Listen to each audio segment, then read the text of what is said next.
A very good morning to you all. Hope you all are safe and doing well. I, Preeti Yadav, welcomes you all to the webinar presented by Medicaps University. In today's pandemic situation where everyone is struggling in many ways, the financial crisis that is one of the biggest problem nowadays. Therefore, Medicaps University presents a webinar on COVID-19 financial impacts and planning for middle class families. But before we move on, let me introduce you to the Medicaps University. In the year 2000, we have started with Medicaps Institute of Technology and Management with 240 seats in various engineering and management courses. In year 2009, we have come up with Medicaps Institute of Science and Technology, where we have started few new courses in engineering and we became Medicaps Group of Institution. And finally, in year 2015, we got the approval from UGC to be a self-financed university and admission for the same started in 2016. Since then, we have included many courses other than engineering like management, agriculture, pharmacy, design, commerce, science, arts, etc. Today, we have strong backing of all the parents and the students since we have created our own band in central India. Till date, more than 12,000 plus students have been passed out from Medicaps and are working globally, and 7,000 plus students currently studying in various programs. Since the university started, we are lucky to have Professor Sunil K. Somani as the founding the Vice Chancellor of the university. I take pleasure in inviting Professor Somani to address you all. But before the starting, I would like to give a brief introduction about the two speakers. Professor Sunil K. Somani is an honors graduate in mechanical engineering from Indira Gandhi Government Engineering College, Sagar, in year 1989, and a postgraduate in design engineering from the College of Engineering, Pune. He was awarded his doctorate degree in the same field in the year 2004 from Devi Ahilya University, Indore. He started his teaching career from SSVPS College of Engineering, Dhule, Maharashtra in 1991 and soon switched to industry in R&D departments in 1995. After more than 3 years of industrial experience, he came back into teaching profession by joining the prestigious Institute of Engineering and Technology, DAVV, Indore in 1999. In 2007, he was working as head Department of Mechanical Engineering. He also worked in various institutes as principal. He then joined Medicap's Institute of Technology and Management Indore as director in year 2009. He has more than 70 publications to his name at various international, national journals and conferences, one of which entitled Computer Simulation as Teaching Aid was awarded the best paper in professional category. He has two books to his credit also. He is keen to study various subjects and has done various diplomas and postgraduate diplomas. He is an international chess player and coach. He has represented India in correspondence chess Olympiad. He is currently the Vice Chancellor of Medicaps University, Indore. In the role of Vice Chancellor, he has streamlined the process of transformation of Medicaps Group of Institution to the Medicaps University. Now, our second speaker is Dr. Rashmi Sumani. She has earned her PhD in management from the Devi Ahilya University of Indore. She became chartered accountant in 1996. Dr. Rashmi Sumani working experience spans over 25 years. The experience includes working with chartered accountancy firms, private and non-governmental organizations, and in academics in different colleges and universities. Dr. Rashmi has published a book, Accounting for Managers. She has many publications to her credit. Dr. Sumani has been engaged in teaching, research, and research supervision at Medicaps University Indore since 2009. She is the recipient of Best Teacher Award also. Presently, she is working as Associate Professor in the Department of Management Studies, Medicaps University, Indore. Now, I would like to invite our first speaker for starting today's webinar. Sir, over to you.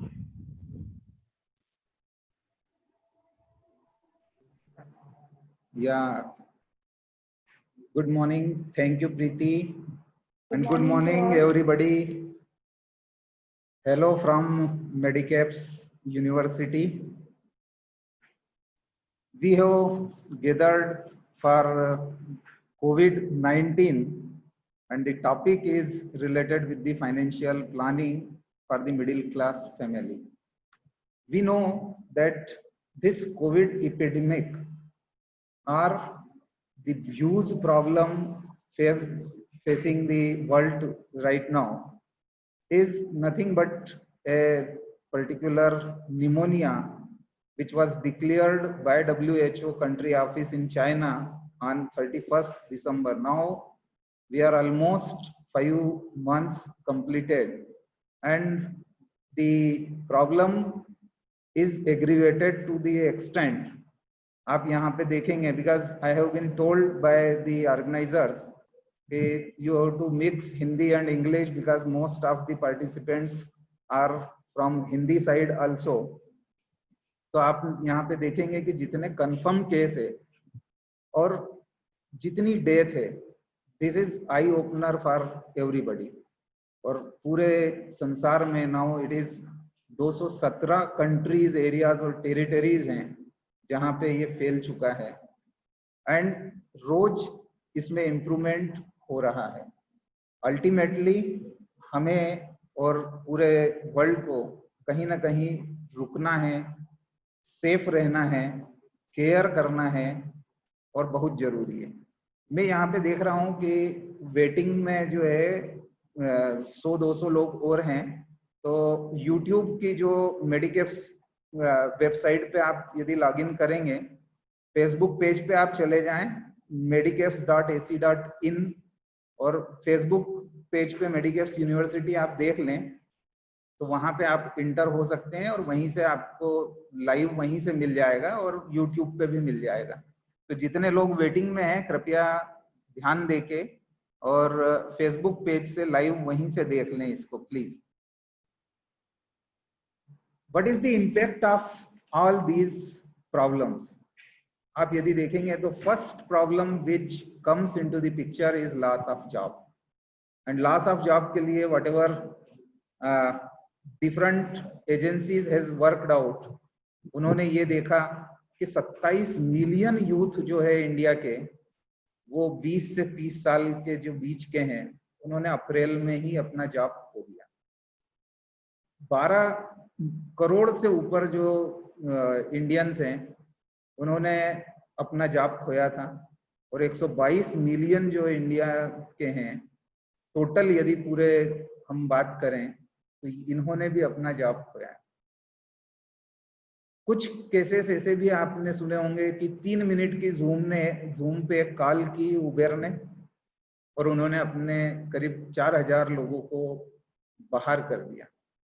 और ये केवल उबर नहीं है, इसी ढंग की problem जो है ऑल ओवर दी वर्ल्ड, सब दूर से दबे छुपे और डायरेक्ट, दोनों केसेस में आपको निश्चित रूप से मालूम हो रही है. कई जगह सैलरी का कट हुआ है. एक सर्वे जो डेलाइट ने किया है, उसने एनएससी पे जो लिस्टेड कंपनी है, 100 बड़ी कंपनी है, उनमें से 27 कंपनी की हालत ऐसी है कि वो 1 महीने या 2 महीने से ज्यादा अपनी एम्प्लॉय को सैलरी दे ही नहीं सकती है. वर्किंग कैपिटल का प्रॉब्लम है, और उनके ऊपर डेट इतना है कि उसको पे करना, जब तक उसका बिजनेस यदि रन नहीं करे तो प्रॉब्लम है। आपके और हमारे बीच निश्चित रूप से कई जगह आपने देखा होगा, खबरें ऐसी है 20% किसी की सैलरी कट की गई, 30% किसी की सैलरी कट की गई, 50% किसी की सैलरी कट की गई, 70% किसी की सैलरी की कट की गई, और वो बिरले लोग हैं जहां पे 0 सैलरी कट किया गया, और वो अभागे लोग भी हैं जिनको 0 सैलरी मिल रही है। कुछ लोगों का आप उनका सोचे जो गिग वर्कर्स होते हैं या उनकी इनकम उस ढंग की होती है। मेरा कहने का तात्पर्य यह है कि जिसको सवेरे अपना काम करना है, शाम को कहीं जाना है, वहां पे जाके कुछ कमाता है, और वो सब संस्थान बंद हो चुके हैं, वो सारे प्लेसेस बंद हो चुके हैं, तो उन लोगों के लिए भी इतनी प्रॉब्लम है। कोचिंग क्लासेस का जो शो करता है, कई लोग जो है हॉबी क्लासेस रन करते हैं। आज ना तो उनके पास कोई जा रहा है, ना कोचिंग क्लास में बच्चा पढ़ने जा रहा है। आज फियर इतना ज्यादा है कि बच्चे को घर से निकलने के पहले पेरेंट्स 50 बार सोचेंगे और कोशिश करेंगे कि हम क्या करें। कई लोगों की इनकम जो है सिर्फ मंथली रेंट पे चलती है। उन लोगों का आप सोचें जिनके पास 70 साल के हैं, 60 साल के हैं, या उन्होंने अपनी जीवन भर की कमाई से कुछ प्रॉपर्टी खरीदी और उसको रेंटल चला रहे हैं।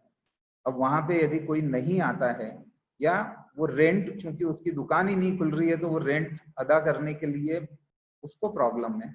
And in that case how they will manage. एक सर्वे और हुआ है जो यूनाइटेड नेशन यूनिवर्सिटी ने किया है कि भारत में वर्ल्ड का जो चार्ट है उस लेवल पे यदि बात करें तो हम जो है पुअर, मिडिल पुअर कंट्री में आते हैं। और वहां पे जो है उसका पॉवर्टी की लाइन जो डिफाइन की है वो $3.2, मतलब आप मोटे तौर पे यदि बात करें तो 250 रुपए के करीब जो है पर डे जिसकी इनकम होती है। उन लोगों के भी हम नीचे हैं। तो इसका मतलब ये है यदि 60% आज की हालत है, तो जो यूनिवर्सिटी ने स्टडी किया है उसका ये कहना है कि अभी 7.5% से 10% लोग इसमें और ऐड हो जाएंगे। इसका मतलब हम लोग बहुत पीछे या नीचे जाने वाले हैं। यदि हम कुछ केसेस ऐसे लें जहां पे इनकम, जैसे टेम्पल, तिरुपति बालाजी मंदिर, पद्मनाभ टेम्पल, जहां पे हम ऐसा बोलते हैं कि उनकी 2 करोड़ रुपए पर मंथ की इनकम होती है केवल डोनेशंस, और उस पे वो लोग अभी केवल 25,000 भी उनको ऑनलाइन में फंड नहीं प्राप्त हो रहा है। इसका मतलब क्या है कि वो खुद अपना जो आज तक का सेविंग था या एफडी था वो भी अपनी एफडी तोड़वा के, और उसके बाद अपने यहाँ के एम्प्लॉइज जितने भी हैं उनको सैलरी दे पा रहे हैं। उन लोगों की आप सोचे जो माइग्रेटेड वर्कर है। माइग्रेटेड वर्कर की फोटो और वीडियो या आपने पेपर में और चैनल्स पे जरूर देखे होंगे कि कोई बंबई से वापस लौट रहा है, कोई दिल्ली से वापस लौट रहा है, सब अपने वर्क प्लेस से घर आ रहे हैं। अब न तो उनको वापस जाने का, न उनको अपने घर आने का ऐसा कोई साधन इतनी आसानी से और इतनी जल्दी उपलब्ध होगा ऐसा लगता नहीं है। उन लोगों की सोचे जो फॉरेन में अपना जॉब कर रहे हैं, फॉरेन में जॉब कर रहे हैं सारे इंडियंस, अब उनको कितनी प्रॉब्लम है। न तो वो यहाँ आ पा रहे हैं, और खुदा ना खास्ता उनके पेरेंट्स को कुछ हो जाए, उनके घर वालों को कुछ हो जाए, या उनको स्वयं को कुछ हो जाए, तो आपस में शायद संबंध भी नहीं हो पाता। एक इम्पैक्ट जो है चाइना के जब ओपन हुई थी वापस लॉकडाउन के बाद, तो आपने पेपर में एक बड़ी हेडलाइन पढ़ी होगी कि वहां पे डाइवर्स केसेस काफी बढ़ गए। अब डाइवर्स केसेस बढ़ गए मतलब महीना 2 महीना जब साथ में रहे तो उनकी यदि आपस में नहीं बनी तो ये एक और इम्पैक्ट है। मतलब आपको कई फ्रंट्स पे ये सारी प्रॉब्लम्स पक्का आपको दिखने लगेगी। अब यदि हम और आगे चलें तो इसके कुछ फायदे भी हैं। क्या फायदा है? हम लोगों ने, जैसे इंडिया में हम बात करते हैं कि अब हम इंपोर्ट जो है चाइना से कर्ब करेंगे, हम चाइनीज आइटम को हाथ नहीं लगाएंगे। यदि ऐसा है, उसका एक एग्जांपल यदि आपने पढ़ा हो कि गुजरात फार्मा इंडस्ट्री ने बोला है कि हम अपना रॉ मटेरियल वहां से इंपोर्ट नहीं करेंगे। इसी ढंग से कई जगह पे आप और हम ऐसा बोलते हैं कि चाइना से इंपोर्ट हम खत्म करेंगे। कई लोगों ने ये देख लिया कि वर्क फ्रॉम होम करने वाले हैं। आज 2 महीने 3 महीने से कई कंपनीज जो ने वर्क फ्रॉम होम करना चालू कर चुके हैं। पीसीएस ने तो ये डिक्लेयर किया है कि 75% एंड अबव पीपल 2025 के करीब वर्क फ्रॉम होम ही करवाएंगे।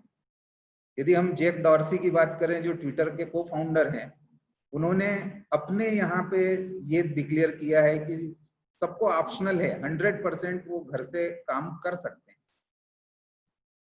एक और बहुत बड़ी अच्छी चीज हुई है, क्योंकि 2 महीने 3 महीने इस ढंग का जो प्रॉब्लम लॉकडाउन का हम सहन कर रहे हैं, वहां पे यंग जनरेशन को सेविंग का इम्पोर्टेंस आया, क्योंकि ये मिलेनियल जो ग्रुप है ये हमेशा खर्च करने के पक्ष में होता है और करना भी चाहिए, परंतु साथ में एक इमरजेंसी फंड सेविंग, इसका जो इम्पैक्ट है, जो आज तक किसी ने सोचा नहीं था, वो जो है इस दुविधा ने, इस प्रॉब्लम ने निश्चित कर दिया कि नहीं, सेविंग करना जरूरी है। हाइजीन की awareness, yes definitely everybody is behind it now.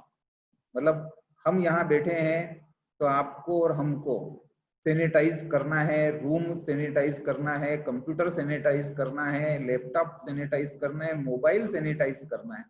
ये सब चीजें कंपल्शन हो गई है। और एक और चीज, बच्चे सबके अपने अपने घर आ चुके हैं। बच्चे जो बाहर समय बिताते थे, वो सब बुरी आदतें बंद हुई है। साथ में बैठ के क्वालिटी टाइम बिताने का समय आ चुका है। वो लोग जो निश्चित रूप से कभी साथ में नहीं बैठ पाते थे, वो यहाँ बैठ रहे हैं। और नीड्स और वांट्स में एक डिफरेंस, मैं एक और स्लाइड, रश्मि मैडम उसको डील करेगी और वहां पे बताएगी कि क्या इलोबरेटेड नीड्स और वांट्स में डिफरेंस हुआ है। और आप और हम यहाँ पे बैठ के फाइनेंस मैनेजमेंट या इस ढंग की चीजें सीख रहे हैं।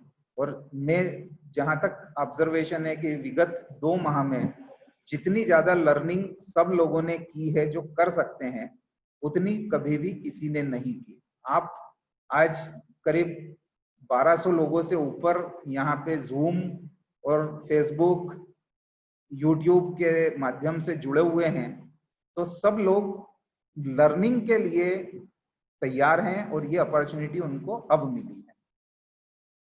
और मैं आपको यहाँ पे एक कोट देना चाहूंगा जो अल्बर्ट आइंस्टीन कहते हैं कि in the middle of difficulty lies the opportunity. जब जब परेशानी होती है तो अपॉर्चुनिटी सामने आती है। तो ये लॉकडाउन, जिसमें सारी कंट्रीज, 217 एरियाज, कंट्रीज, सब मैंने आपको बताया है। यहाँ पे अपॉर्चुनिटी आप सबको है कि आप फाइनेंस को और बेटर कर सकें। You have to do it. और इस पेंडेमिक के लिए निकलने के लिए that is really important. Financial planning पे मैं आपको एक शेयर करता हूँ एक वीडियो, और ये वीडियो मैंने भी कहीं से लिया है, पर ये वीडियो बताता है कि हमें फाइनेंशियल प्लानिंग कैसे करना है।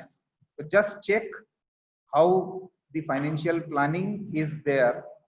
बहुत सारी और चीजें होगी जिस पे हम डिस्कशन करेंगे, but first let engage with this video. आप और हम 5 अलग टॉपिक का घंटे 5 दिन कम से कम हम काम करते हैं। ये जो 5 दिन काम करने के महीने भर के 1 रुपये हम काम करेंगे, तो उसके बाद में यदि आप उसमें से कुछ पैसा सेव करते हैं, एक काफी खुद बनाते हैं, तो 100 रुपये आप सेव कर पाएंगे। और यदि ये 100 रुपये सेव कर पाएंगे तो इसका इम्पैक्ट क्या होगा ये भी मैं आपको बताऊंगा। इसके अलावा आप एक कोशिश करें कि एक अलग अलग लिफाफे में क्या काम करना है और उसका कितना खर्च करना है, यदि आपने उसको, ये जो है ओल्ड लेडीज के बड़े काम की चीज हुआ करती थी, वो अपना पैसा जो है अलग अलग रखते थे, रेंट में, ग्रॉसरी में, डाइनिंग में, लेजर, सबके अपने अपने खाते बने हुए। इस खाते में से यदि पैसा खत्म हो गया और दोस्त का फोन आ गया कि चलो आज डिनर पे चलते हैं, तो डिनर को आपको पैसा नहीं है तो आपको होल्ड करना है, नहीं अगले महीने करेंगे। ये जो एक हैबिट आपको इसका आप यदि देखेंगे, ये आपकी total income out of this income 20% saving में, 50% गिफ्ट में, 30% वाणी और समथिंग आदि फ्रॉम इन्वेस्टमेंट जो है आपका सारा इन्वेस्टमेंट इस ढंग से यदि अपन बात करें, मैं आपको बताता हूँ फिर से।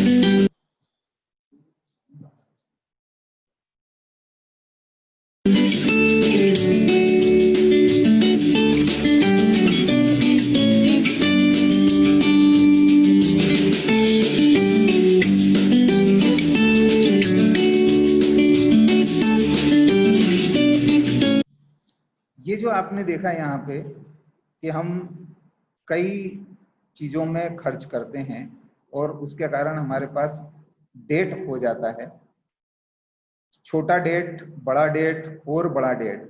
यदि हमारे पास हमने बारो कर रखा है फंड और वहां से यदि हमारे ऊपर कर्जा है तो उसको कैसे डील करना है।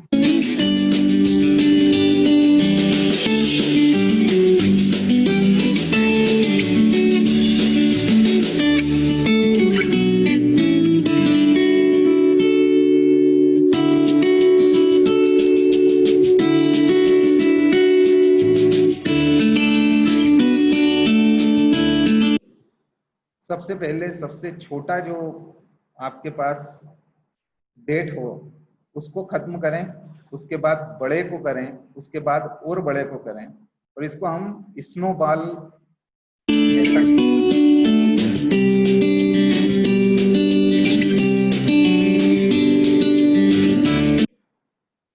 स्नोबॉल के अलावा हम एवलांसी मेथड भी एक यूज करते हैं, और उस मेथड को जब हम बात करेंगे तब किसी और बार हम उसको भी समझेंगे।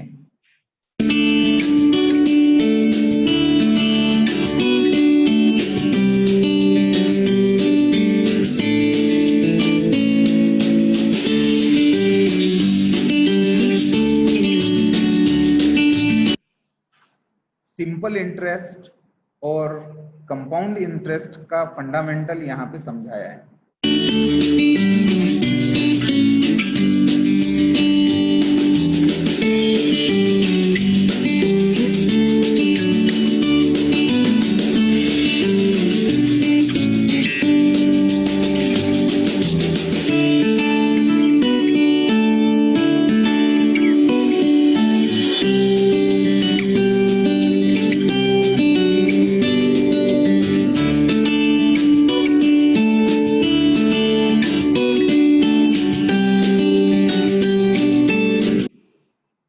लिक्विड असेट और नॉन लिक्विड असेट, इनका भी फंडामेंटल यहाँ पे समझाया है।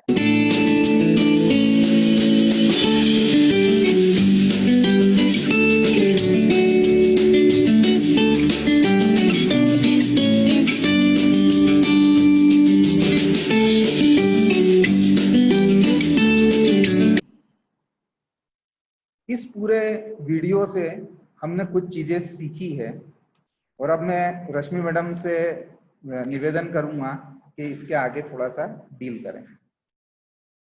रिसेंटली अभी हमने देखा कि कोविड का फाइनेंशियल इम्पैक्ट लोगों पर बहुत ज़्यादा पड़ा है। अब इसका जो इम्पैक्ट पड़ा है वो पॉजिटिव भी है और निगेटिव भी है। इसका जो impact, financial impact middle class पे पड़ा है, तो हमें इससे ये सीख लेना चाहिए कि हमारी जो भी अर्निंग है या हमारी जो भी इनकम है, उसको हम 50, 30 एंड 20 के रूल के अकॉर्डिंगली हम उसको मैनेज करें। According to 50, 30, 20 rules, 50% of your earning is expend on your needs. And what is needs? Needs are the food, rent, health, and traveling, education, EMIs, etc. These expenses जो हैं, इनमें हमें हमारी total earning का 50% हम इसमें खर्च करें। 30% जो है हमारी अर्निंग का, उसको हम हमारी वांट्स के लिए सेव करके रखें। वांट्स में it's may be differ person to person, like restaurant, hobbies, movies, food shopping, travels etcetera, जो कि हमारी वांट्स में आ सकती हैं। टोटल अर्निंग का 20% हमें सेविंग्स में रखना चाहिए। And saving instruments are the different instrument like debt, mutual fund, property etcetera. And for large expenses के लिए भी हम सेविंग को रख सकते हैं। अब यदि हम लॉकडाउन का पीरियड देखें, तो लॉकडाउन के कारण हमारी वांट्स जो थी, उसमें हमारा जो एक्सपेंडिचर हुआ है वो काफी कम हुआ है। तो वो जो मनी हमने सेव करी है, उसको हम प्रॉपरली सेविंग्स में यूज करके और उससे हम अर्निंग कर सकते हैं। पर यहाँ पर हमें डिफरेंशिएट करना है कि नीड और वांट्स में क्या डिफरेंस है। Needs, wants and savings. Lockdown की यदि हम बात करें, तो रिसेंटली ये जो लॉकडाउन का पीरियड था 2 और 3 मंथ्स हो चुके हैं, तो क्योंकि बाहर जाना बंद था, हमारा होटलिंग या उस टाइप के एक्सपेंसेस हमारे पूरे नहीं हो पा रहे थे, हमने घर में ही फूड, कुकिंग, न्यू रेसिपीज बनाना ट्राई किया और यही हमारी वीकेंड एक्टिविटीज रही। इन सब से हमारा सेविंग भी हुआ है। इसके अलावा एंटरटेनमेंट की यदि हम बात करें, तो मूवीज जाना, ये सभी चीजें लॉकडाउन के कारण नहीं हो पा रही थी और उसको फुलफिल करने के लिए लोगों ने मल्टीप्लेक्स में नहीं जा पा रहे थे, तो नेटफ्लिक्स या इस टाइप के से उन्होंने मूवीज देख के या मैं एंटरटेनमेंट किया। और ड्यू टू दिस, वहाँ पे जब हम मूवी देखने जाते थे, तो जो ओवर प्राइस्ड स्नैक्स में हमारा एक्सपेंडिचर्स होता था, टिकट्स में हमारा जो एक्सपेंडिचर्स होता था, तो इन सब में हमारी सेविंग हुई। इसके अलावा बहुत सारे लोगों ने मेंबरशिप क्लब्स की, जिम की एक्सेट्रा की ले रखी थी। ड्यू टू लॉकडाउन हम उसको अटेंड नहीं कर पाए हैं, तो हमें ये ध्यान रखना चाहिए कि यदि हम इस टाइप की मेंबरशिप्स को, क्योंकि अब लॉकडाउन के कारण हम आगे भी इसको नहीं कर पाएंगे, तो यदि हमारी वहाँ पे अटेंडेंस लेस देन 50% है, तो हमें उस मेंबरशिप को गिव अप कर देना चाहिए और उससे हमारी सेविंग होगी। इसके अलावा हमने बहुत सारे अलग अलग सॉफ्टवेयर सर्विसेज हमने ले रखी थी, पर यदि हम उनका यूज 50% से भी कम यदि कर पा रहे हैं किसी मंथ में, तो हमें उसको गिव अप कर देना चाहिए और सेविंग करना चाहिए। सिमिलरली, यदि हमारे पास में कार एक से ज्यादा है, तो एक कार तो हमारी नेसेसिटी में आएगी, वो हमारी नीड्स है। लेकिन यदि एक से ज्यादा कार है, तो हमें उसे सेल करके उबर, इवन जूम कार और इस टाइप की फैसिलिटीज को यूज करके हम उसको कर सकते हैं और उनके इंश्योरेंस, मेंटेनेंस में हमारा जो एक्सपेंडिचर लग रहा था, उससे हम सेविंग कर सकते हैं। इवन हमारे पास में जो भी ओल्ड स्टफ्स हैं, 1 साल 2 साल पुराने हैं, जिनका कि हमने कभी कोई यूज ही नहीं किया है, तो हम उन्हें OLX पे या और भी डिफरेंट साइट्स हैं जिन पे हम उन्हें बेच सकते हैं, डोनेट कर सकते हैं, जिससे कि हमें अर्निंग भी होगी। इवन यदि हम उसे डोनेट करते हैं, तो हमें एक इनर पीस जो फीलिंग होगा, वो भी हमें काफी रिलैक्स होगा। नाउ, अब हम यदि कोविड के इफेक्ट्स की बात करें, तो सोसाइटी पे तो इफेक्ट आया ही है। इनकम टैक्स डिपार्टमेंट ने भी जो हमारी कंट्री पे इसका जो इफेक्ट पड़ा है, तो रेवेन्यू, इनकम टैक्स डिपार्टमेंट का रेवेन्यू भी काफी डिक्रीज हुआ है और उन्होंने कुछ मीटिंग्स रख के कुछ प्रपोज्ड डिसीजंस उन्होंने, अभी पेंडिंग है हालांकि ये प्रपोज्ड है, पर उन्होंने कुछ चीजें डिसाइड की है। जैसे कि पहला है tax on the wealthy people, higher tax regimes for super rich tax payers. Income tax department plan कर रहा है कि जो सुपर रिच टैक्स पेयर्स हैं उनकी टैक्स रेट की स्लैब 40%, सुपर रिच मीन्स जिनकी की इनकम 1 करोड़ से ज्यादा है उन्हें 40% रेट से टैक्स लगाया जाए। इवन वेल्थ टैक्स को वापस इम्पोज करने की भी प्लानिंग चल रही है। वेल्थ टैक्स पहले एप्लीकेबल था, फिर उसे हटा दिया गया था और अभी फिर से वेल्थ टैक्स जिनकी की 5 करोड़ से ज्यादा इनकम है उन पे इम्पोज करने की प्लानिंग है। Then tax of foreign companies, foreign companies पे करंटली 2% का सरचार्ज है। यदि उनकी इनकम 1 to 10 करोड़ से ज्यादा है तो 5% का सरचार्ज है। इस सरचार्ज को भी इंक्रीज करने की प्लानिंग हो रही है। इसके अलावा कोविड रिलीफ सेस, इसको इम्पोज करने की प्लानिंग है। राइट नाउ हम अभी हेल्थ एंड एजुकेशन सेस, हमारा जो भी टैक्स कैलकुलेट होता है उस पे हम 2% से health and education cess government को देते हैं। एंड गवर्नमेंट इज थिंकिंग कि इम्पोज करना चाह रही है गवर्नमेंट एक कोविड रिलीफ सेस 4% का जिनकी की टैक्सेबल इनकम 10 लाख से ज्यादा है। Then mobilising CSR funds for Covid relief, companies का CSR का जो फंड होता है तो उसको कोविड रिलीफ के लिए यूज करने का भी गवर्नमेंट प्लान कर रही है। गवर्नमेंट का ऐसा प्लानिंग है कि जो कोविड रिलीफ एक्टिविटीज में कंपनीज जो एक्सपेंडिचर करेगी उसको बिजनेस एक्सपेंडिचर अंडर सेक्शन 37 और इसको इंक्लूड कर लिया जाए अंडर सेक्शन 2 में। And salaries paid to non managerial staff during the COVID-19 under CSR उसको भी एक्सपेंसेस में इंक्लूड किया जाए। देन गवर्नमेंट प्लानिंग कर रही है कि as per NSC covid saving certificates, इस टाइप के कुछ कोविड सेविंग सर्टिफिकेट्स भी इशू किए जाए और उस पे एक additional deduction up to ₹2.5 lakh under section 80C 13A 13B में दी जाए और इनका लॉकिंग पीरियड जो रहेगा वो अराउंड 5 ईयर रहेगा। Then government new amnesty schemes for collection of undisputed demands के लिए प्लान कर रही है। रिसेंटली अभी विवाद से समाधान स्कीम उन्होंने लागू की थी और विवाद से विश्वास स्कीम डिस्प्यूटेड केस के लिए उन्होंने इंट्रोड्यूस कर रहे हैं। और इसके अलावा इंटरेस्ट अंडर सेक्शन 222 जो लगता है उसको भी वेव करने की प्लानिंग है।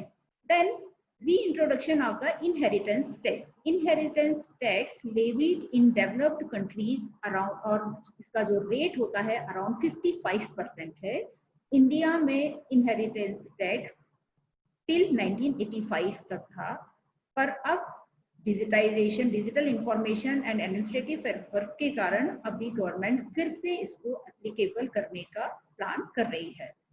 फिर कैपिटल गेन में 10% ऑन ओवरसीज इंडियन सिटीजन्स पे कैपिटल गेन की रेट को इंक्रीज करने का प्लानिंग है। 30% short term and 20% for long term. Then rationalisation of equalisation levy. Equalisation levy और Google tax is imposed in finance act 2016 to non resident business advertisement space services. उनपे 6% से और e commerce operators पे 2% से equalisation levy charge की गई है।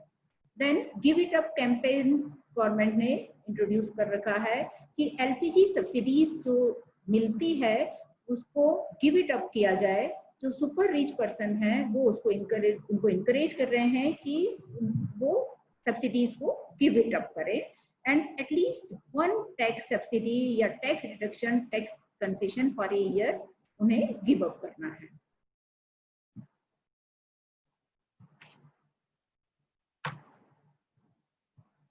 Now अब जब हम इम्पैक्ट की बात करते हैं तो साथ में हमें क्या करना है। Don't wait for the perfect moment, take moment and make it perfect. Specially females की यदि हम बात करें तो कोविड का जो इफेक्ट आया है, फाइनेंशियल इम्पैक्ट जो मिडिल क्लास पे आया है और इसमें भी फीमेल्स पे इसका बहुत ज़्यादा इफेक्ट आया है। सिमिलरली अब रिसेंटली अभी मैंने एक न्यूज़ पढ़ी थी कि ड्यू टू कोविड एक अराउंड 50 ईयर एज के पर्सन की डेथ हो गई और उनकी डेथ के बाद में उनकी फैमिली में उसकी वाइफ थी और एक बच्चा था अराउंड 10 ईयर का। सबसे ज़्यादा प्रॉब्लम की बात ये थी कि उनकी वाइफ को ये तक नहीं मालूम था कि उनके हस्बैंड का इन्वेस्टमेंट कहाँ कहाँ है, कहाँ पे उन्होंने इन्वेस्टमेंट कर रखा है, उनके बैंक अकाउंट्स कहाँ पे हैं, उनकी प्रॉपर्टीज या उनके इन्वेस्टमेंट कहाँ है। तो बेसिकली हमें फीमेल को फाइनेंस में उनकी इंटरेस्ट को बढ़ाना है। इसके अलावा ड्यू टू कोविड जो फाइनेंशियल इम्पैक्ट आया है उसके कारण बहुत सारे लोगों की जॉब गई है, इवन बहुत सारे फीमेल जो हैं उनकी भी जॉब गई है, पर उसके साथ में ही बहुत सारे न्यू अपॉर्चुनिटीज भी ओपन हुई हैं। लाइक यदि हम कंप्यूटर से भी हैं, हमारे पास में कोई हॉबीज है, हमारे पास में कोई नॉलेज है, तो हम सोशल मीडिया इन्फ्लुएंसर का काम कर सकते हैं। इवन मेंटल वेलनेस का काम ऑनलाइन एक्टिविटीज के थ्रू हम कर सकते हैं। इसके अलावा गवर्नमेंट ने emergency Covid credit line scheme जो स्मॉल स्केल के जो बिजनेस ऑनर्स थे, बिजनेस कर रहे थे और उनका बिजनेस अब बंद हो गया है, जिसके कारण उनके फंड की प्रॉब्लम आई है, वर्किंग कैपिटल की शॉर्टेज हुई है, तो गवर्नमेंट ने working capital emergency credit fund एक स्कीम लॉन्च की हुई है। तो वहां पे हम वर्किंग कैपिटल को वापस से रिवाइव करने के लिए लोन भी ले सकते हैं। फाइनेंस की यदि हम बात करें तो नॉर्मली फीमेल्स जो है वो फाइनेंस से रिलेटेड सब्जेक्ट्स को एक टेबू समझती हैं और वो उसमें ज्यादा इंटरेस्ट नहीं लेती हैं। इवन मैंने देखा है कि बहुत सारे एजुकेटेड जो फीमेल्स हैं वो भी फाइनेंस में बहुत ज्यादा इंटरेस्ट नहीं लेती हैं। लेकिन हमें फाइनेंस को समझना बहुत जरूरी है। हमें हैबिट डालनी है कि बजटिंग करें, be prepared for rainy days and aim to get rid of debt. जहां तक हो सके हमें लोन या डेट नहीं लेना है, जहां बहुत ज्यादा जरूरी है वहीं हमें डेट को लेना है। Now whatever you think you become. If you consider yourself weak, you will become weak, and if you consider yourself strong, you will become strong. Swami Vivekananda ji ने जब ये कहा था तो उन्हें ये नहीं पता था कि ये लागू कोविड पे भी हो सकता है। यदि हम स्ट्रांग बनेंगे, कंसीडर करना है आपको अपने आप को कि यू आर स्ट्रांग। यदि आप स्ट्रांग हैं तो आप स्ट्रांग निकलेंगे, और यदि आप गिव अप कर देंगे तो उसके बाद आप नीचे धरातल में जाएंगे। तो आपके पास जो है माइंडसेट बहुत इनोवेटिव टाइप का होना चाहिए। आपको नए नए तरीके निकालना है जिससे कैसे सेविंग करें और कैसे आपकी इनकम बढ़ाएं, दोनों चीजें आपको देखना होगी। मैं कुछ एग्जांपल आपको लूंगा। जैसे क्रेडिट कार्ड है, जहां पे कैशबैक मिलता है, आप उस क्रेडिट कार्ड को पहले यूज करें। आपके पास 15 क्रेडिट कार्ड होते हैं, आप जब इच्छा हो तब एक को यूज कर लेते हैं। Why to use it and don't pay the amount yearly, पैसा लगता है उसका। यदि आपको फ्री वाला क्रेडिट कार्ड मिलता है तो उसको यूज करें। 500 रुपये, 1000 रुपये, 2000 रुपये पर मंथ, पर ईयर, सबके पास अलग अलग ढंग के कार्ड्स होते हैं। पेमेंट्स हमेशा टाइम पर करें। There must not be any penalty on all the kinds of payments. एक चीज और बहुत कॉमन है कि हम ब्रांडेड और नॉन ब्रांडेड, हमें जब एक्सपेंसिव लगता है कोई चीज तो हमें लगता है यही अच्छी है, पर यदि सिमिलर क्वालिटी की आपके पास चीज अवेलेबल है और कम एक्सपेंसेस पे अवेलेबल है, अभी 2 महीने या 3 महीने आप जब घर में बैठे हैं तो आपके सारे कपड़े जो बहुत अच्छे थे, सारी ज्वेलरी, सारा परफ्यूम, वो आपकी अलमारी में कैद था, उसकी कोई जरूरत नहीं लगी। आप सोचें और थोड़ा हटके सोचें कि क्या वाकई इसकी जरूरत है। ब्यूटी पार्लर में जाना, अपने आप को, हाँ बाल कटाने जाना है तो मैं नहीं बोलूंगा घर पे काटें, पर यदि आपको ब्यूटी पार्लर जाना जरूरी नहीं है तो आप बिल्कुल ना जाएं। घर में एसी है और उसका टेम्परेचर आप 18 डिग्री और 19 डिग्री करके रखते हैं। सारे वैज्ञानिक बोलते हैं, डॉक्टर्स बोलते हैं कि आप बॉडी टेम्परेचर के आसपास रखेंगे तो दैट विल बी बेटर। आप उसको 24 डिग्री रखें। आपके घर में बल्ब, ट्यूबलाइट है, उसको एलईडी और दूसरे चीजों से बदलें। यदि आप स्टैंड मोड में करते हैं, अपना रिमोट उठाया, आपने मेन पावर से उसको ऑफ नहीं किया तो आपकी इलेक्ट्रिसिटी का एक हिस्सा जरूर उसमें जाता है। तो आप टीवी को, लैपटॉप को और आपके जितने इक्विपमेंट्स हो उनको स्टैंड बाय मोड में रखने की बजाय आप कोशिश करें कि उसको पूरा ऑफ करें। इसके अलावा कुछ इनकम बढ़ाने के साधन भी आप कर सकते हैं। मैंने यहाँ पे 2 एग्जांपल लिए हैं कि ऑनलाइन बिजनेस या जॉब टाइप के कई पोर्टल्स अवेलेबल है।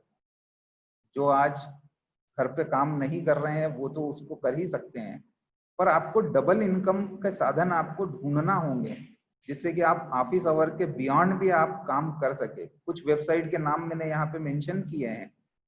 आप स्टॉक मार्केट में इन्वेस्ट कर सकते हैं और स्टॉक मार्केट में वॉरेन बफेट या इस ढंग के जो नाम आपने सुने होंगे, उनका तो ये कहना है कि जब हर आदमी बेचता है तब यदि आपने खरीदा तो आपके पास जो प्रॉफिट होगा वो बहुत हैंडसम होगा। पर यहाँ पे एक बहुत क्लियर मैं आपको करता हूँ कि जिसके पास उसका नॉलेज नहीं है वो इसमें बिल्कुल हाथ न लगाए। अब आपके पास प्लानिंग करने का जो उद्देश्य है, जिसके लिए खास ये सेमिनार है, कुछ तो इम्पैक्ट आपको बताएं, कुछ आपको इसके इफेक्ट बताएं, परंतु आपको प्लान क्या करना है। सबसे पहला काम आपको आपके ऑब्जेक्टिव, आपका गोल ये डिसाइड करना कंपल्शन है। यदि आप बगैर कोई तरीके के काम कर रहे हैं, आपको यही नहीं मालूम है कि उद्देश्य क्या है, तो आप कुछ भी नहीं कर पाएंगे। और आपको रियलिस्टिक बनना पड़ेगा। मतलब आप ऐसा ना सोचें कि हम जो है चांद को छूना ये मेरा ऑब्जेक्टिव है, तो आप छूइए, जाइए, बनिए एस्ट्रोनॉट, कहीं ना कहीं आप जाएंगे तो बन जाएंगे, परंतु रियलिस्टिक गोल होना जरूरी है। एक टाइम वैल्यू ऑफ मनी का कंसेप्ट है जो कई लोगों ने आज तक न समझा। केवल मैं आपको एक बड़े सिंपल से एग्जांपल से बताता हूँ। यदि आप अपने फोर फादर्स के टाइम की बात करें या अपने ग्रैंडफादर की बात करें, दादाजी की बात करें, वो बोला करते थे कि हमारे को 200 रुपये कमाते थे, 100 रुपये कमाते थे, 500 रुपये कमाते थे और बड़े खुश होते थे। अभी जो है एक पिज्जा खरीदने के लिए 400 रुपये, 500 रुपये आप लगाते हैं, तो आपको लगता है कि दादाजी केवल पिज्जा जितना पैसा कमाते थे? नहीं, यही समय का अंतर है कि जो पैसा आपके पास उस दिन था, सेम अमाउंट ऑफ पैसा जैसा जमीन में गाड़ देते हैं, तिजोरी में रख देते हैं, तो आप यदि आज से 1 जनरेशन बाद या 2 जनरेशन बाद उसको देखेंगे तो आपको पता लगेगा कि अब पिज्जा खाने का पैसा भी उसमें अवेलेबल नहीं है। फाइनेंशियल प्लानिंग काफी लोग करते हैं पर उसमें डिसिप्लिन नहीं होता है। डिसिप्लिन सर्वोच्च प्राथमिकता रखें, मतलब जो आपने तय किया, जिस ढंग से काम करना है वो करें। आज इसमें कई लोग ऐसे भी हैं जिन्होंने हमारा काम अभी चालू किया है या नौकरी करना चालू की, बिजनेस करना चालू किया, तो वो जो है इन्वेस्टमेंट भी अर्ली करें। यदि इन्वेस्टमेंट जल्दी नहीं करेंगे then they will be in trouble. इसलिए आज इन्वेस्टमेंट यदि चालू करेंगे तो सालों बाद उसका जो इम्पैक्ट आएगा वो काफी हैंडसम रहेगा। कोविड ने एक बात तो पक्का सिखाई है आपको और हमको कि इमरजेंसी फंड होना कंपल्शन है। आज की सिचुएशन में 3 महीने से लेके 6 महीने तक का इमरजेंसी फंड लोग अपने पास रखें, परंतु हो सकता है कि आगे और भी इसी ढंग की परेशानियां आ सकती है, और यदि आए तो आपके पास इमरजेंसी फंड कम से कम 6 महीने तक का होना जरूरी है। रेगुलर इन्वेस्टमेंट और अर्ली इन्वेस्टमेंट दोनों कंपल्शन है। अब कई लोगों ने मेरे से पूछा कि सर हमारे क्रेडिट कार्ड का या ईएमआई का पेमेंट हम रोकें या देते रहें, क्योंकि गवर्नमेंट ने तो बोल दिया है कि आप जो है 3 महीने छोड़ सकते हो, 6 महीने छोड़ सकते हो, आपको डिफॉल्टर नहीं बोलेंगे। पर नहीं, आपको इंटरेस्ट तो उसके ऊपर पे करना ही है। और जैसा हम उस समय भी बात किए थे कि स्नोबॉल मेथड होती है और एवलांसी मेथड होती है, तो पेमेंट हमेशा उस चीज का करें जिसके ऊपर सबसे ज्यादा इंटरेस्ट आपको पे करना है। वही एवलांसी मेथड का नटशेल है। यदि हम प्लान करते हैं तो आपको अगला फाइनेंशियल ईयर प्लान करना तो कंपल्शन है, क्योंकि इसका जो इफेक्ट है वो अब चालू होगा। एक बार लॉकडाउन खुल रहा है और खुलेगा तब उसका इम्पैक्ट आएगा। निश्चित रूप से महंगाई में अंतर आएगा, चीजों में अंतर आएगा, लाइफ स्टाइल में अंतर आएगा। तो आपको अगला फाइनेंशियल ईयर प्लान करना जरूरी है। आपको सेविंग कहाँ रखना है, आपको होल्ड करना है, कितनी होल्ड करना है, कैसी होल्ड करना है, ये पर्सन टू पर्सन डिपेंड होता है। और जैसा भी आप करेंगे वो आपको करना होगा। आपको अपने इन्वेस्टमेंट, जैसा कि यहाँ पे उस स्लाइड में वीडियो में भी समझाया था कि आपको सारे एक ही बास्केट में अपना इन्वेस्टमेंट नहीं रखना है, आपको टुकड़ा करना है। और वो जो स्लाइस एंड डाइस यदि आपने किया तो एक में यदि कोई प्रॉब्लम होगी तो दूसरा बच जाएगा। आपको यदि ध्यान हो तभी दो केसेस में आपसे जिक्र कर सकूंगा। पहला, यस बैंक। आपको ध्यान होगा कि यस बैंक का पैसा कई दिनों तक रुका। अब कई दिनों तक यदि पैसा रुका है तो आप निश्चित रूप से आप उस पैसे को तो बचाना पड़ेगा। यदि आपका 6 बैंक में होता तो शायद कोई प्रॉब्लम नहीं आती, पर आज जो है आपके साथ वो प्रॉब्लम आ रही है। तो आपको अपना इन्वेस्टमेंट जो है अलग अलग जगह रखना जरूरी है। आपको एक चीज बहुत कंपल्शन है जिसको हम बोलते हैं हेल्थ प्लान। दो प्रोटेक्शन जरूरी है, एक टर्म प्लान और एक मेडिकल प्लान। यदि मेडिकल इमरजेंसी आज यदि कोई कोविड या और किसी कारणों से हॉस्पिटल में भर्ती होगा तो you will find that he will be charge 1 lakh rupee, 2 lakh rupee, 10 lakh rupee and so on. अब वो कहाँ से लाएगा? यदि आपके पास मेडिक्लेम होता तो आप उसको यूज कर सकते थे। और जैसा मैडम ने एक केस बताया कि 50 साल का आदमी वो अपने घर को छोड़ के और चले गया, उसकी डेथ हो गई, तो अब उसके पास यदि टर्म प्रोटेक्शन होता तो उसकी फैमिली कम से कम फाइनेंशियली साउंड होती और उसका उपयोग हमेशा मरने के बाद ही आता है। आपको जो है लॉन्ग टर्म सेविंग करना पड़ेगी, रेगुलर इन्वेस्टमेंट करना पड़ेगा। और जिंदगी में कभी मत सोचना कि आप वॉरेन बफेट या उससे बड़े हो, क्योंकि वॉरेन बफेट खुद यदि मार्केट को टाइम कर नहीं सका तो आप और हम उसके आगे बहुत छोटे लोग हैं। बहुत जरूरी है कि आप उन्हीं में खर्च करें आज की कंडीशन में जहां पे जरूरी है, अब्सोल्युटली जरूरी। यदि आपको उतना नहीं है तो आप खर्च कर दें, पर जहां पे जरूरी है वहां पे खर्च करने में कोई प्रॉब्लम ना करें। ये भी जरूरी है कि उसके कारण आपका मॉरल डाउन ना हो, थोड़ा सा ट्रेड ऑफ दोनों में करना पड़ेगा। और एक हमेशा का क्वेश्चन होता है कि क्यों सर ये मैं खुद कर लूं या कंसल्टेंट के थ्रू जाऊं, एडवाइजर के थ्रू जाऊं। Don't be over smart. यदि आपकी जरूरत है, आपको नहीं आता है, तो उसकी हेल्प आपको लेना ही होगी। एक एग्जांपल, यदि आपको गाड़ी पंचर हो गई है और यदि आपका टायर पंचर है तो आप खुद करने बैठेंगे क्या? आपको उसके लिए उसका कंसल्टेंट या उसका एक्सपर्ट पे जाना पड़ेगा। तो आपको फाइनेंशियल यदि नहीं मालूम है तो उसकी राय जरूर लें, परंतु डिसीजन खुद लें। और हमेशा ध्यान रखें कैश इज किंग, उसके ऊपर साइट कभी ना छोड़ें, आपको ध्यान रखना है। और कभी भी इन हालत में अपना जॉब लूज करने का या आपको कम पैसा मिलने का या आप शायद कुछ समय तक बगैर जॉब के रहने का, ऐसी कोई पॉसिबिलिटी को डिनाई भी ना करें। ये सब प्लानिंग करना कंपलसरी है। एक बहुत जरूरी है जो मैडम ने भी आपको बताया कि आपको बारो नहीं करना है। जितना ज्यादा हो सके खुद के पैसे से आपको काम करना है, न तो उसको फ्रेंड से लेना है न रिलेटिव से, और क्रेडिट कार्ड से तो भूल के भी ना लें। उसका जो इंटरेस्ट रेट होता है 2%, 3%, 5% पर मंथ, मतलब आप देखें कि उसको इंटरेस्ट को कंप्लीट करेंगे तो शायद 50% पर ईयर का इंटरेस्ट रेट लगता है। तो आप उसको कतई ना करें। उसके अलावा आप मेंटल लिस्ट जरूर बनाएं जिनको आप लिक्विडेट कर सकें। जरूरी नहीं है कि आपको उसकी जरूरत लगे, परंतु आपको वो ध्यान रखना जरूरी है। और जब बुरा समय आता है तो हर लोग बड़े कुकुर मुत्तों की तरह पैदा होते हैं और आपको आके और समझाते हैं, तो उनके ट्रैप्स में या ट्रिक्स में बिल्कुल ना आए, अपना दिमाग लगाएं।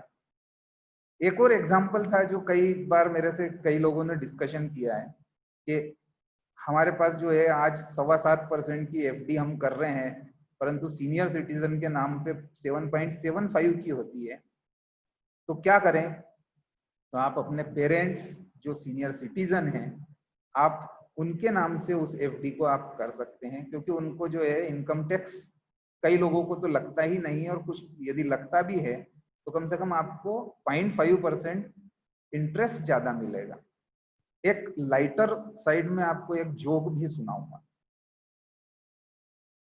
इनकम टैक्स में एक नियम है कि हम अपनी स्पाउस जो शादी जिससे होने वाली है, उसको यदि शादी के पहले पैसा देते हैं, मतलब ससुर जी उसको पैसा देते हैं, तो वो जो है गिफ्ट टैक्स में नहीं आता है। मतलब हमने यदि 10 करोड़ रुपए, 1 करोड़ रुपए, 10 लाख रुपए, जिसकी जो कैपेसिटी है वो यदि उसको दे दिया तो इनकम टैक्स में नहीं आता है। तो इतना जरूर ध्यान रखें कि उस बच्ची से आपके बच्चे की शादी जरूर हो, नहीं तो वो 10 करोड़ रुपए गायब। प्लानिंग जो आपको करना है वो ऐसी करना है जिसको सिस्टमेटिक इन्वेस्टमेंट प्लान नाम की चीज होती है, उस ढंग की प्लानिंग। अब कई लोगों का एक क्वेश्चन होता है कि इसको एसआईपी को मैं कंटिन्यू करूं या नहीं करूं, क्योंकि मार्केट बड़ा डावाडोल है, बड़ी हालत खराब है, कई लोगों का बहुत पैसा उसमें डूबा है। परंतु नहीं, आप हमेशा ध्यान दें कि जब मार्केट कम होता है कोई भी यूज नहीं करता है। आपको डिसिप्लिन्ड वे में यदि अपना प्लानिंग करना है तो एसआईपी को कंटिन्यू करना है।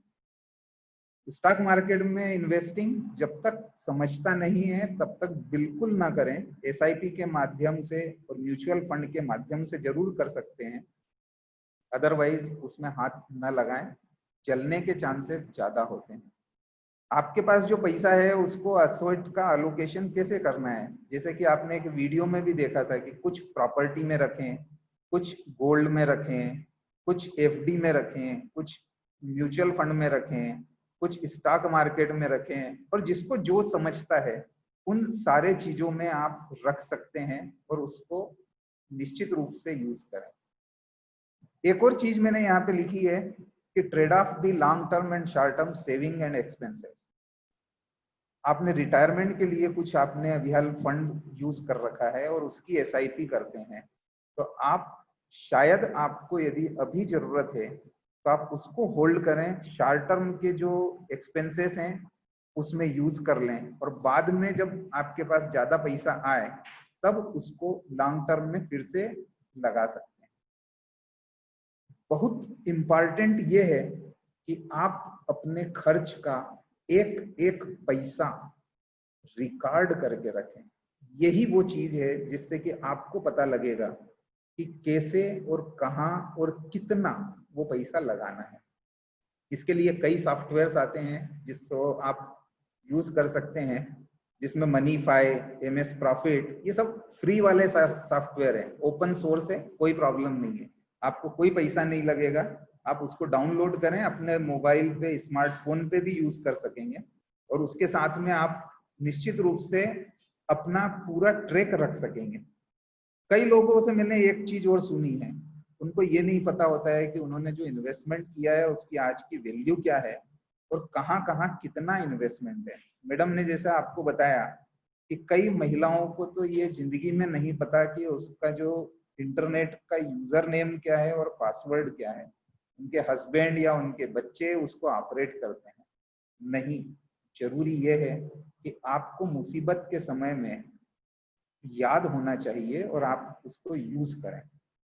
एक बहुत कॉमन क्वेश्चन है प्लानिंग का कि घर को मैं खरीदूं या रेंट पे रहूं। आपके पास पैसा यदि अपार्ट है, ज्यादा है, निश्चित रूप से आप घर खरीद सकते हैं। परंतु यदि आपके पास पैसा नहीं है और डेट के थ्रू आप पैसा लेते हैं, एटीसी का या इनकम टैक्स में जो हाउस का जो इंटरेस्ट पे करते हैं उसकी छूट मिलती है, उसको ट्रेड ऑफ करना पड़ेगा, उसको काउंट करना पड़ेगा कि किसमें ज्यादा फायदा है, उसको आप यूज करें।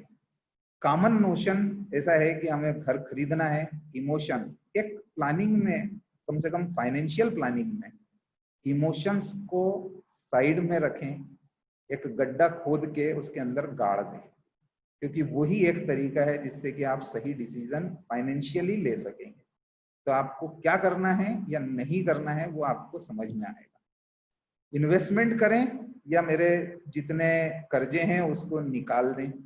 इन्वेस्टमेंट यदि आपको 8% का रिटर्न दे रहा है और जो आपने बारो किया है फंड उसके ऊपर 4% आप दे रहे हैं, तो निश्चित रूप से इन्वेस्टमेंट करें।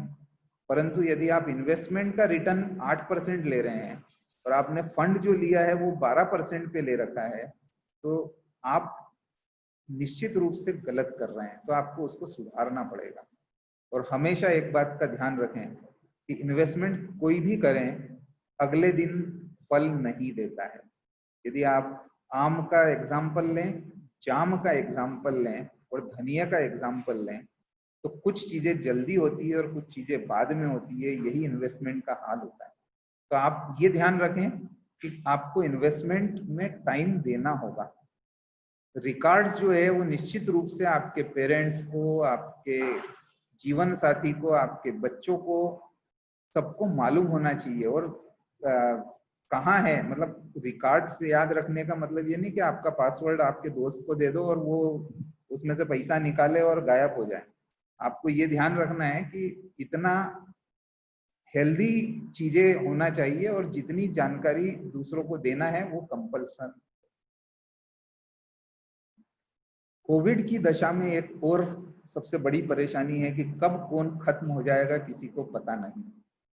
यदि नहीं पता है तो कम से कम आप अपनी एक विल जरूर लिख के रखें, उसको रजिस्टर करें या लिख के तो जरूर रखें, जिससे कि बाकी सब चीजें आपकी सबको जब भी आपकी डेथ होती है उसके बाद उसको यूज कर सकते हैं। एक और बहुत जरूरी है जिसके अंदर हम बात करते हैं कि हमेशा आपकी आंखें और कान ओपन रखें, जिससे कि कोई भी नई अपॉर्चुनिटी आपको आए तो उसको ग्रैब करें। ये भी प्लानिंग करने का बड़ा इंपॉर्टेंट तरीका होता है। And you have to take very small simple steps, those are the keys of fundamental.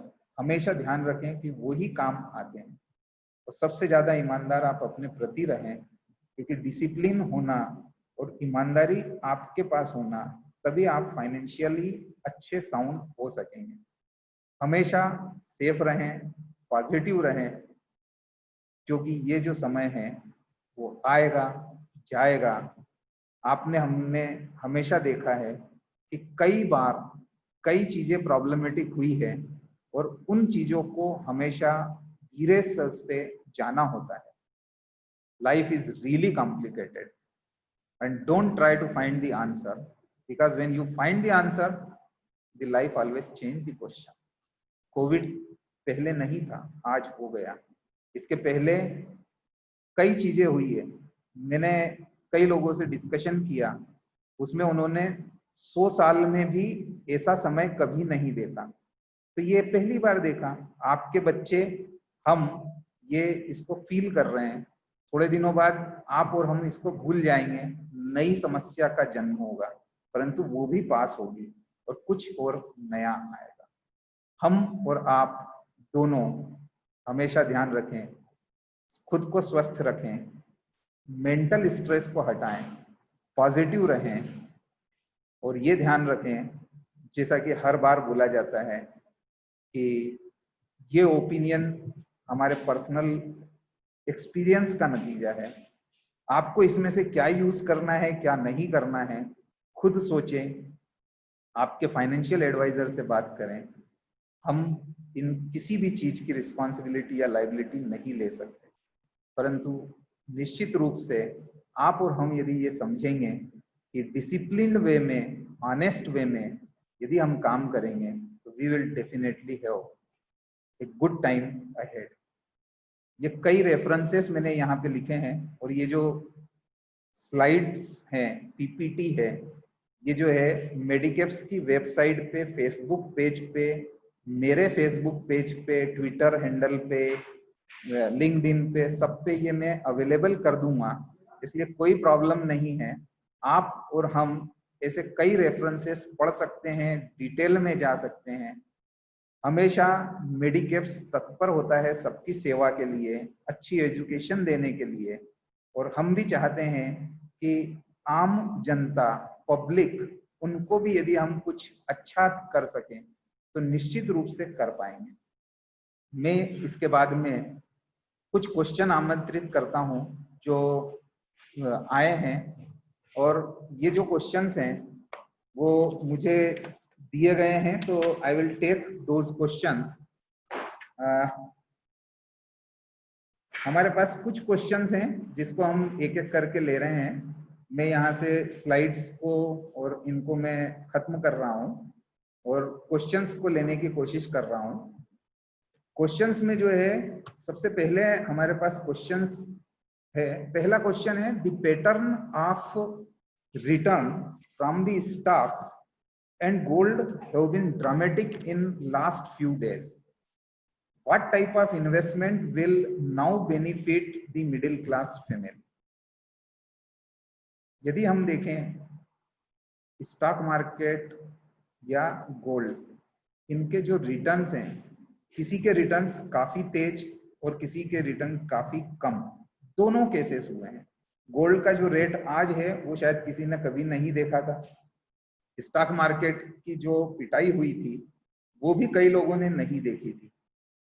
यदि हम देखें तो आपका इन्वेस्टमेंट, यदि आपको समझता है, उन चीजों में ही इन्वेस्टमेंट करें। इन्वेस्टमेंट हमेशा, जैसा आपको बताया है, अलग अलग बास्केट में करें और उनमें करें जो आपको समझता है।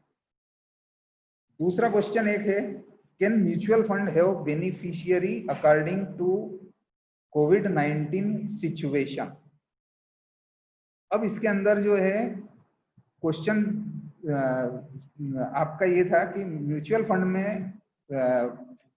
Fund will be have the beneficiary. Mutual fund जो बेनिफिशियरी होगा वो निश्चित रूप से, यदि उसमें म्यूचुअल फंड में पैसा आप अभी डालेंगे तो बेनिफिशियरी ओवर लॉन्ग टर्म होगा, परंतु जिसके पैसे पहले डले हुए हैं उसको आज विड्रॉ नहीं करना है, उसको टाइम देना है। थोड़े समय बाद, जैसा मैंने आपको बोला है, सब चीजें नॉर्मलाइज होती है, और जब नॉर्मलाइज होगी तो उसका फायदा उसको मिलेगा। चिल्ड्रन, अगला क्वेश्चन है, children need to learn the balance between the saving, expenses and income. How to bring financial literacy in kids at home. मतलब आपका क्वेश्चन ये है कि चिल्ड्रन को जो है वो अलग अलग लर्न करना है, जिसमें सेविंग, एक्सपेंसेस और इनकम क्या होती है। अब यदि मैं इसको एक बहुत अच्छा, जैसा मैंने आपको बोला कि इम्पैक्ट कोविड-19 का एक ये भी हुआ है कि बच्चे जो हैं वो सेविंग करना सीख गए या उसका इम्पोर्टेंस उनको समझ में आया।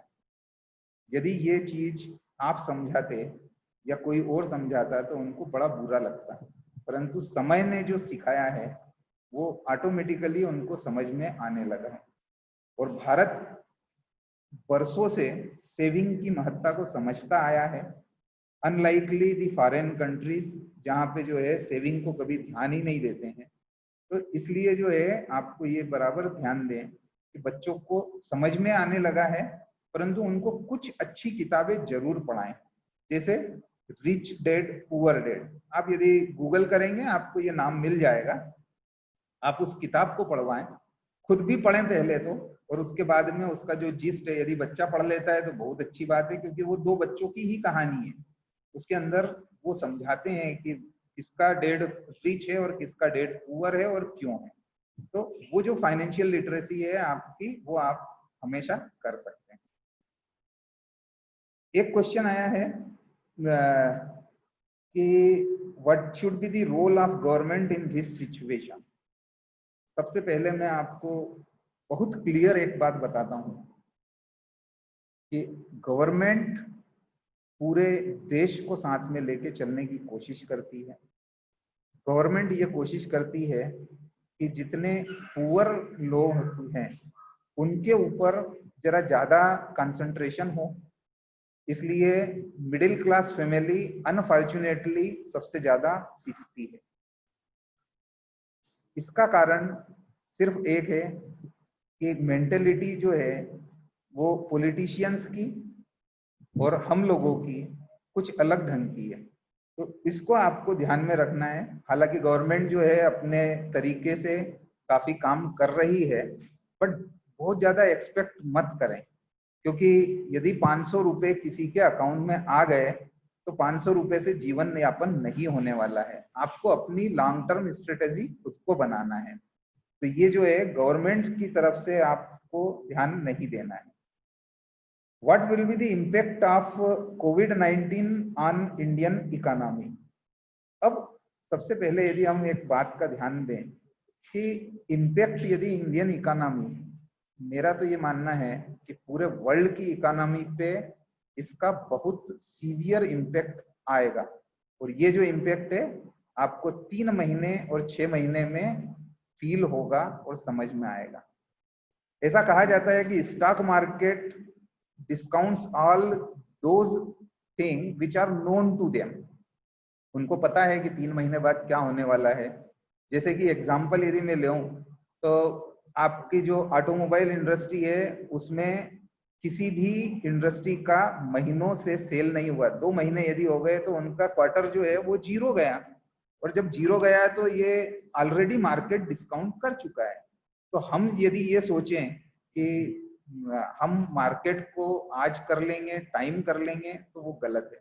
तो इकोनॉमी की हालत खराब है और थोड़े दिन बाद और खराब होने वाली है, परंतु धीरे से उसमें रिवाइवल निश्चित रूप से आएगा। What should be the percentage of salary we should invest? ये वाला क्वेश्चन जो आपका आया है उसमें हमने बता दिया है कि आपके पास 20%, 30% डिपेंडिंग अपॉन योर नीड आप निश्चित रूप से कर सकते हैं। कई पार्टिसिपेंट्स के हैंड रेज हैं, एक आध किसी का हैंड जो है ओपन करें यदि उसका कोई क्वेश्चन हम ले सकें तो। मैडम कुछ क्वेश्चन आप लें। Some queries, is it okay to take help of consultant? हाँ, यदि आपको नॉलेज है तो आप खुद ही इन्वेस्टमेंट करें और खुद ही प्लानिंग करें, लेकिन यदि आपको नॉलेज नहीं है तो एडवाइजर की या कंसल्टेंट की हेल्प लेना ठीक है। लेकिन आपको ये ध्यान रखना है कि वो जो कंसल्टेंट है वो सही होना चाहिए। अदरवाइज बहुत सारे कंसल्टेंट ऐसे होते हैं जो भी एडवाइस देते हैं तो वो मेनली उनकी अर्निंग के लिए ज्यादा होती है।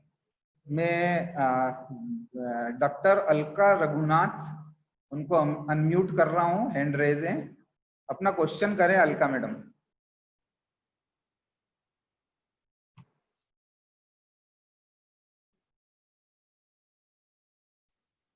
अनम्यूट करें उनको। Doctor Alka, doctor Thakur, mister Pateria, किसी को भी अनम्यूट कर पा रहे हैं? खुद ही करना पड़ेगा। अच्छा, आप खुद करें। अलका मैडम आप म्यूट करने की कोशिश करें। एनीवे, यदि नहीं हो रहा है तो आप बाद में भी क्वेश्चन कर सकते हैं, हम उसको ले लेंगे। एक दो क्वेश्चंस और जो मेरे पास आए हैं गुड मॉर्निंग सर, कोशिश करता हूँ। हाँ please. Good morning sir, good morning madam, myself Pooja Singh sir. Sir मुझे एक क्वेश्चन पूछना था, यदि लोन चल रहे हैं तो अगर उन लोन को फुलफिल करने के लिए पीएफ अमाउंट यूज कर सकते हैं, इज इट एडवाइजेबल? हाँ मैडम, बिल्कुल 101%। आपका जो इंटरेस्ट रेट आता है वो यदि आप देखें तो लोन का इंटरेस्ट नॉर्मली 10%, 12% और इस ढंग का आता है, और जबकि आप पीएफ या पीपीएफ में आपका पैसा है वो आप 8%, 9% से अर्न कर रहे हैं। तो आप निश्चित रूप से उसका कुछ अमाउंट निकाल के अपना जो लोन है उसको क्लियर करें, और जब आपको पैसा आ जाए तब उस फंड में जरूर वापस से इन्वेस्ट करें। मतलब ऐसा नहीं करें कि एक बार पैसा आपने लिया और उसको आपने खा के खत्म कर दिया और बाद में कभी यूज नहीं किया, तो वो जो है वो गलत है। तो आप हमेशा ध्यान दें कि किसी भी हालत में जो पैसा आपने जिसके लिए रखा है उसको बाद में जरूर उसको यूज करें। I hope it is answer. Hello जी पटेरिया जी बताएं प्लीज। हाँ sir, good morning. Good morning. अच्छा, I am just asking a simple question that I have taken a house loan from right SBI ji at the rate of 10% approximately. ठीक है। Now house loan is 7.3 or 7.4 in SBI. So can we reduce our house loan? 100%। देखो दो type का loan होता है जिसके अंदर interest rate एक में फिक्स होता है और एक में वेरिएबल होता है। यदि जी वेरिएबल इंटरेस्ट रेट है तो ऑटोमेटिकली आपका इंटरेस्ट रेट कम कर दिया होगा SBI ने, कोई प्रॉब्लम नहीं। नहीं, वो तो नहीं, वो फिक्स है। हाँ फिक्स है तो सबसे पहला काम करें आप इस लोन को खत्म करके उनसे ऑप्शन लें कि इसको जो है वेरिएबल में कैसे कन्वर्ट कर सकते हैं। उसका थोड़ा सा चार्ज लेते हैं वो, तो वो जितना ठीक। चार्ज लेंगे उसको आप कैलकुलेट करें कि किसमें आपका फायदा है और उस ढंग का आप निश्चित रूप से वो लोन क्लियर करें। ठीक है sir, thank you. Thank you. Thank you. Anybody else? Doctor Saurabh Jain, doctor Parul Sharda, unmute करें please.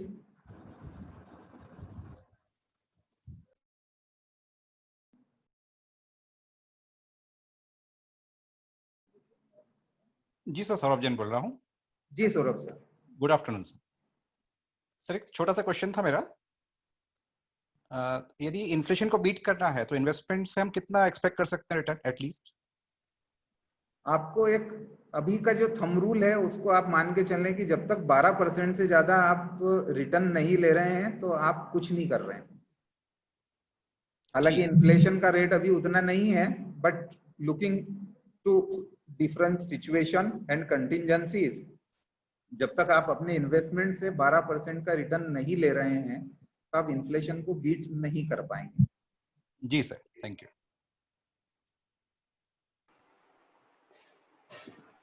Ji Yes, good afternoon, sir. Doctor Parul. Good afternoon, sir. Good afternoon, ma'am. Sir, am I audible? या please. Yes. Sir, my question is that why the large companies and why the multinational companies are unable to manage their cash flows only for 3 to 6 months? Because we have seen that lockdown has only begun from the last 3 to 6 months. जी जी, यदि आप और हम financial planning की बात करें और working capital management की बात करें तो वहाँ पे कई रेशोज होते हैं और उनकी बैलेंस शीट से जो है वो सब चीजें उनको कंपल्सरीली दिखाना होती है। तो you find the balance sheet of those companies, उनका वर्किंग कैपिटल टर्नओवर और ये कितने डेज का उनके पास अवेलेबल था, उतने दिन तक तो वो चला सकते हैं। परंतु इकोनॉमी जब बैठना चालू होती है तो 15 दिन और वो जो रोटेशन है वो 30 दिन और उसके बाद 45 दिन, 60 दिन, 90 दिन।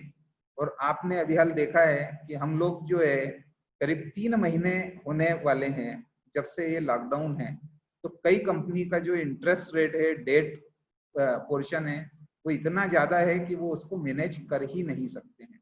तो जैसा एक डेलॉइट की रिपोर्ट भी आपको मैंने यहाँ पे शेयर की थी कि 27 companies out of top 100 company large companies they are into some problem. ये जो है और इसका जो चेन रिएक्शन होता है वो और बाद में भी अफेक्ट करेगा। इसलिए आज कुछ भी नहीं हुआ है, आज आप घर पे बैठ के और हमेशा शांति से अपना खाना खा रहे हैं, दाल रोटी सब्जी ये सब चल रही है। परंतु आने वाला समय थोड़ा सा और कठिन है और थोड़े दिन बाद जो है चीजें व्यवस्थित होगी, तब हम उसको इम्प्रूव कर पाएंगे। Anybody else? Thank you very much. मैं अब अमृता मैडम से रिक्वेस्ट करूंगा वो टेक ओवर करें और आगे कंप्लीट करें। Thank you very much. Thank you.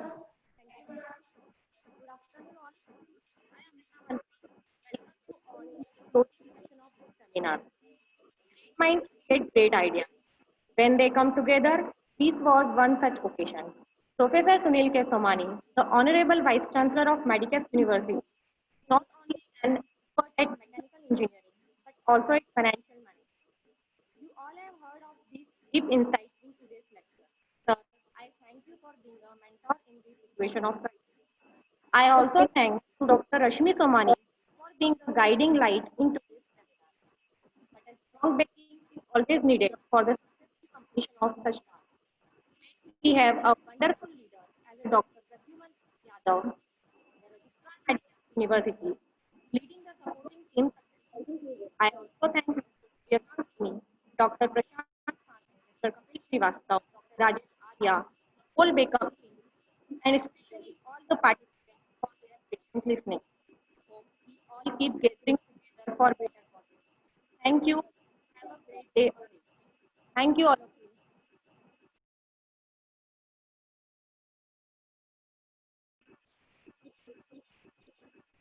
Certificate के लिए चैट में लिंक प्रोवाइड करी हुई है, आप उसमें एक फीडबैक फॉर्म है, जैसे ही आप उसको फिल करेंगे you will get the certificate on your registered mail ID. Please fill the form before 5।